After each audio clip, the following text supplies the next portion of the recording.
sanctuary that sat on a shady hill a few miles from the trailer. All Jerry's relatives had crowded into the church that day, the whole Alday clan.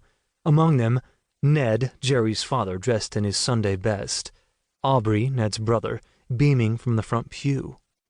Shuggy and Jimmy, the two brothers who kidded Jerry mercilessly, their faces grinning over their roughly knotted ties.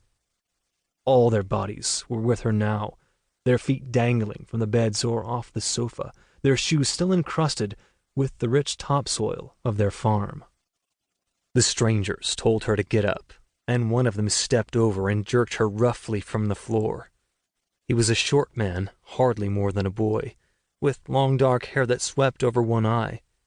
Earlier he'd called her a bitch and slapped her while the others looked on, waiting their turn.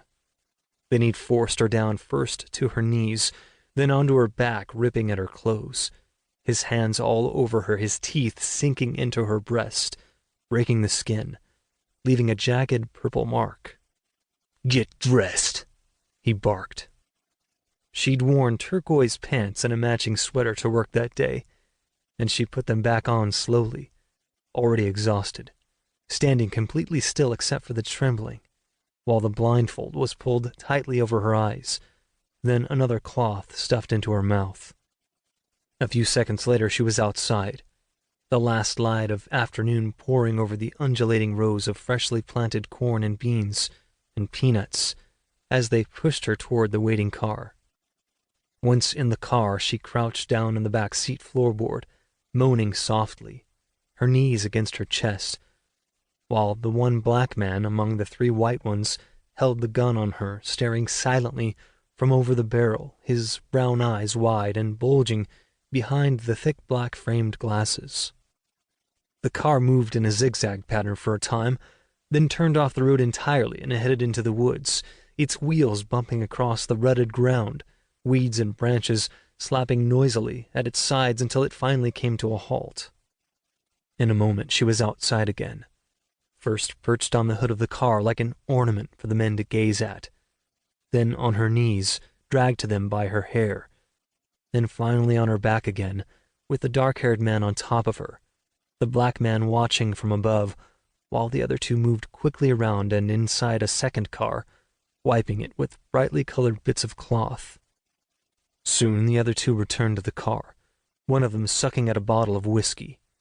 The other one, blond and lanky, the youngest of them all, stood away, slumped against the back of the car as if keeping his distance from the others. She felt the dark-haired man pull himself off her, his eyes now trained on the others. He laughed and nodded toward her, his gaze still fixed upon the other men.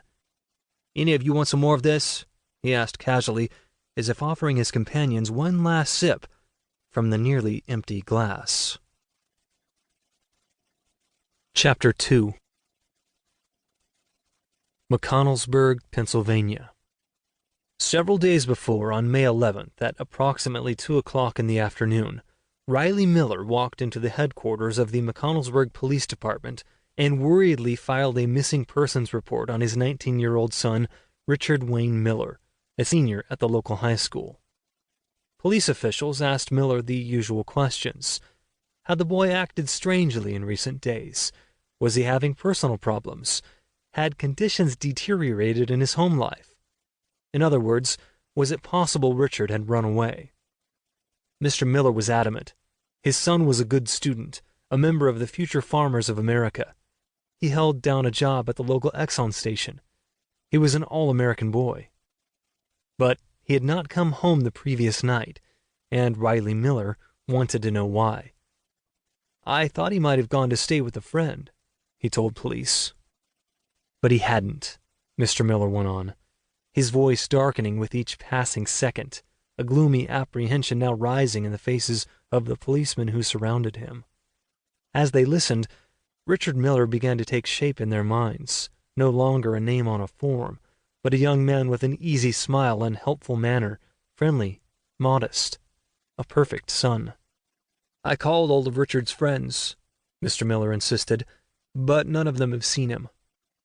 Mr. Miller had also called the Exxon station where Richard worked, but none of his co-workers had seen him since his departure the previous afternoon. "When did he leave the station?"